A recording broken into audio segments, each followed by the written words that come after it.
اعوذ باللہ من الشیطان الرجیم بسم اللہ الرحمن الرحیم۔ سن 317 ہجری میں جب مکہ مکرمہ قرامطہ کے دست تصرف میں آیا تو ابو طاہر سلیمان بن الحسن نے جو قرامطہ کا سردار تھا حرم محترم میں خون کی ہولی کھیلی۔ 8 ذو الحجہ 317 ہجری کو اس قدر قتل عام کیا کہ حجاج کی لاشوں سے چاہے زمزم بھر گیا۔ شہر و مضافات کے 30,000 بے قصور افراد کو موت کی نیند سلا دیا، جن میں 1300 حاجی اور 700 طواف کرنے والے بھی شہید ہو گئے۔ اس نے یہ سارا کھیل میزاب رحمت یعنی کعبہ شریف کا پرنالہ جو سونے کا تھا اکھاڑنے، مقام ابراہیم اور حجر اسود چوری کرنے کی نامشکور جسارت کے لیے کھیلا تھا۔ 2 آدمی اس مذموم حرکت کے لیے کعبہ شریف پر چڑھے، مگر آنے واحد میں سر کے بل زمین پر گر کر واصل جہنم ہو گئے۔ مقام ابراہیم تو اس کے دست تصرف سے معمون رہا، کیونکہ خدام حرم نے اسے پہاڑی کی گھاٹی میں کہیں چھپا دیا تھا، مگر 14 ذو الحج 317 ہجری بروز اتوار عصر کے وقت جعفر بن حلاج نے ابو طاہر کے حکم سے حجر اسود کو کدال سے اکھاڑ لیا، اس پر کئی ضربیں لگائیں جس سے کچھ ریزے ٹوٹ گئے اور اپنے ساتھ بحرین لے گئے اور اس کی جگہ خالی رہ گئی۔ تقریباً 22 سال کا طویل زمانہ گزر جانے کے بعد بحرین کے شہر حجر سے بروز اتوار 10 ذو الحجہ 339 ہجری کو یہ مبارک پتھر واپس ہوا۔ واپسی بھی معجزہ نما تھی۔ قرامیتیوں سے بار بار واپسی کا مطالبہ جب زور پکڑ گیا تو انہوں نے یہ عذر لنگ پیش کیا کہ وہ پتھر تو دوسرے پتھروں میں سے مل جل گیا ہے، ان میں سے اسے الگ کرنا ہمارے بس کا روگ نہیں، اگر تمہارے پاس اس کی کوئی علامت ہے تو تلاش کر لو۔ چنانچہ علماء کرام سے استفسار کیا گیا تو انہوں نے ارشاد فرمایا، ان سب پتھروں کو آگ میں ڈالا جائے، جو پتھر آگ میں پگھل یا پھٹ جائے وہ حجر اسود نہیں، حجر اسود کو آگ متاثر نہیں کر سکتی کیونکہ یہ جنت کا پتھر ہے۔ اس طرح اس مقدس پتھر کی برتری اور مقبولیت کا لوہا منوا کر اسے واپس لوٹایا گیا اور پھر سے کعبہ شریف کی زینت بنا دیا گیا۔ علامہ جلال الدین سیوطی رحمۃ اللہ علیہ نے لکھا ہے کہ یہ ظالم ابو طاہر چیچک کے عارضے میں مبتلا ہوا، اس کا جسم پھٹ گیا اور نہایت ذلت کے ساتھ مرا۔ علامہ قطب الدین رحمۃ اللہ علیہ فرماتے ہیں، ابو طاہر کرامتی بدبخت کو اربراہا کی طرح بیت اللہ کی بجائے اپنے شہر حجر میں حج کا اجتماع کرانے کا جنون دماغ میں پیدا ہوا۔ اس نے اس غرض سے ایک عالی شان محل بنوایا جس کا نام دار الحجرہ رکھا۔ چنانچہ 317 ہجری میں حج کے ایام میں ایک لشکر جلال لے کر مکہ مکرمہ پر حملہ آور ہوا۔ طواف کرنے والوں، نماز پڑھنے والوں اور احرام کی حالت میں حاجیوں پر دست ستم دراز کیا۔ حد یہ کہ حرم محترم کے اندر بھی بے دریغ قتل کیا۔ شہر کے علاوہ گرد و نواح میں قتل عام کا بازار گرم کیا۔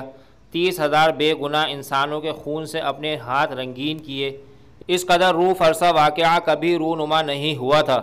وہ ظالم کہتے تھے کہ تم مسلمان کہتے ہو من دخلہ کان آمنا، یعنی جو حرم میں داخل ہو گیا وہ مامون ہو گیا، بتاؤ اب امن کہاں ہے؟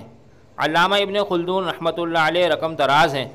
ابو طاہر نے کعبۃ اللہ کا دروازہ اکھاڑ پھینکا، غلاف کعبہ کے ٹکڑے ٹکڑے کر کے اپنے فوجیوں میں بانٹ دیا، حجر اسود کو اکھاڑ کے ساتھ لے گیا، اہل مکہ کے گھر بار و مال و متاع کو لوٹ لیا۔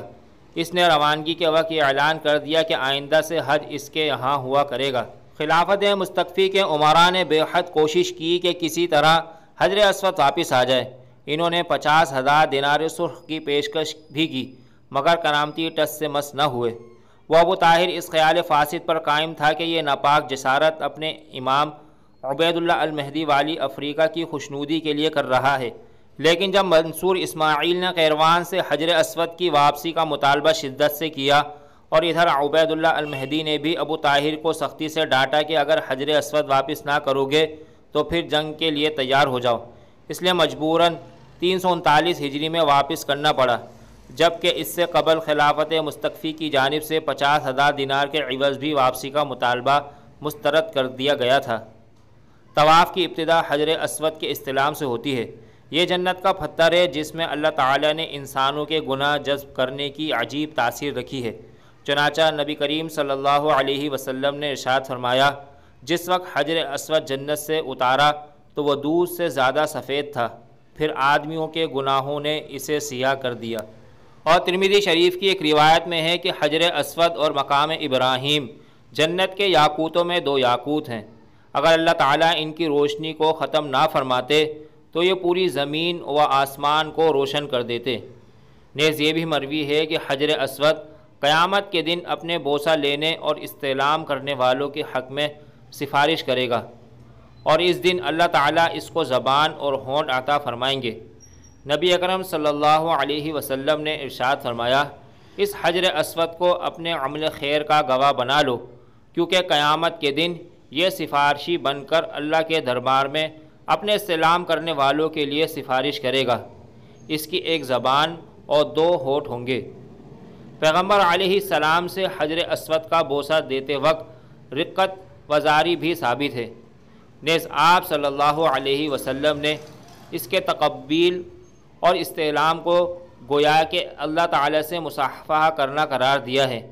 آپ صلی اللہ علیہ وسلم کا ارشاد ہے، جو شخص حجر اسود کو ہاتھ لگائے تو گویا وہ اللہ تعالیٰ سے مصافحہ کر رہا ہے۔ بری بنا حجر اسود کی تقبل استعلام کا کمال انحصار کے ساتھ اہتمام کرنا چاہیے۔ بھیڑ کا موقع نہ ہو اور سہولت سے بوسہ لینا ممکن ہو تو قریب جا کر بوسہ لیں، اور اگر بھیڑ زیادہ ہو تو دور ہی سے استعلام کر لیں، اس سے بھی بوسے کے برابر ہی ثواب ملتا ہے۔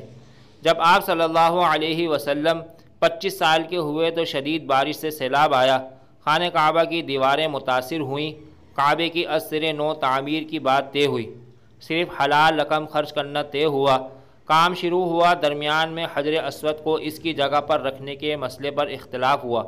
بنو ہاشم تلوار لے کر آ گئے کہ یہ اعزاز ہم کو ملے گا، ہم ہی اسے رکھیں گے۔ پھر یہ طے ہوا کہ کل صبح سب سے پہلے جو مسجد حرام میں آئے گا وہ فیصل ہوگا، سب اس کا فیصلہ مانیں گے۔ اللہ کا کرنا ایسا ہوا کہ اگلے دن سب سے پہلے آپ صلی اللہ علیہ وسلم آئے۔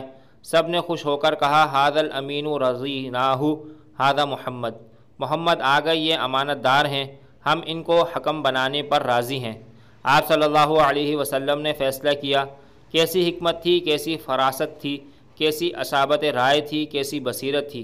آپ صلی اللہ علیہ وسلم نے ایک چادر منگوائی، چادر بچھائی، اپنے مبارک ہاتھ سے حجر اسود اٹھا کر چادر کے درمیان رکھ دیا، فرمایا ہر قبیلے کا سردار چادر کا ایک کونا پکڑ کر اٹھائے۔ سب اٹھا کر لائے۔ آپ صلی اللہ علیہ وسلم نے کہا کہ آپ سب لوگ اس کی جگہ نصب کرنے کے لیے مجھے وکیل بنا دیں۔ سب نے بخوشی بنا دیا۔ آپ صلی اللہ علیہ وسلم نے نصب کر دیا۔